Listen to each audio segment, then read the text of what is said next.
मायका तथा ससुराल में अंतर। ससुराल में वह पहली सुबह मुझे आज भी याद है।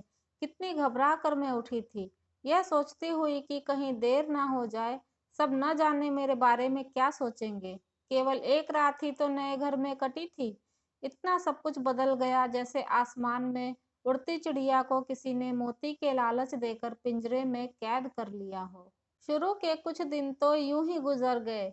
एक दिन हम बाहर घूमने गए। जब हम वापस घर आए तो सासू माँ की आंखों में खुशी तो दिख रही थी, लेकिन केवल अपने बेटे के लिए। मैंने सोचा कि शायद नया नया रिश्ता है, एक दूसरे को समझने में कुछ वक्त लगेगा, लेकिन समय ने जल्द ही एहसास करा दिया कि मैं यहाँ बहू हूँ, इसलिए मैं जैसा चाहूँ वैसा नहीं कर पाऊंगी।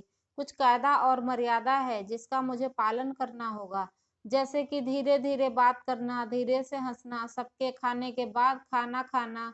यह सब आदतें मुझे अपने आप आ गई। माँ से भी बात कम होने लगी, जिसकी वजह से मुझे पीहर की याद आने लगी। ससुराल में पूछने पर कहा गया कि अभी नहीं, कुछ दिन के बाद जाना।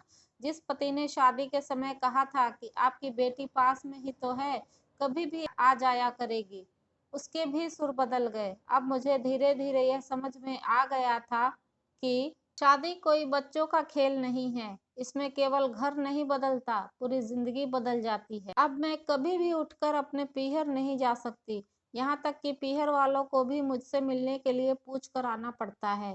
पीहर में जोर से हंसना, कभी भी कहीं भी चला जाना, रसोई में से कुछ भी उठा कर खा लेना, अपनी मर्जी का करना, यह सब याद बनकर रह गई। अब मुझे समझ में आने लगा था कि क्यों विदाई के वक्त सभी लोग मुझे गले लगाकर रो रहे थे।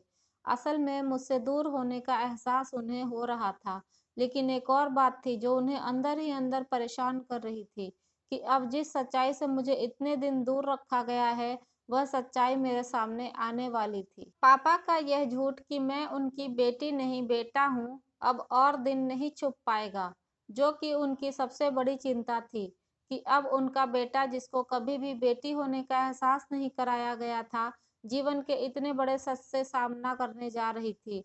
वहीं माँ को भी चिंता सता रही थी कि उनकी बेटी अभी तक कोई एक काम भी नहीं किया करती थी, अब वह पूरे परिवार की जिम्मेदारी कैसे उठाएगी। सभी लोग मेरे इस विदाई और पराये होने का दर्द जान रहे थे, सिवाय मेरे, इसलिए वह सभी लोग रो रहे थे।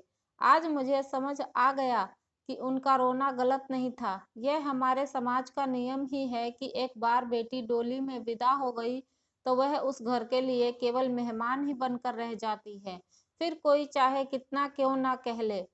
यह घर आज भी उसी का है। सच तो यह है कि अब वह कभी भी यूं ही अपनी पीहर नहीं जा सकती। चाहे कितना भी समस्या और परेशानी क्यों ना आ जाए, मुझे ही हल करना है, हंसते हुए या गम छुपाते हुए, क्योंकि यहाँ सुनने वाला अब कोई नहीं। आज की यह कहानी आपको कैसी लगी, कमेंट करके ज़रूर बताइएगा, और मेरे चैनल को लाइक, शेयर और सब्सक्राइब करना ना भूलें। आप सबका तहे दिल से शुक्रिया।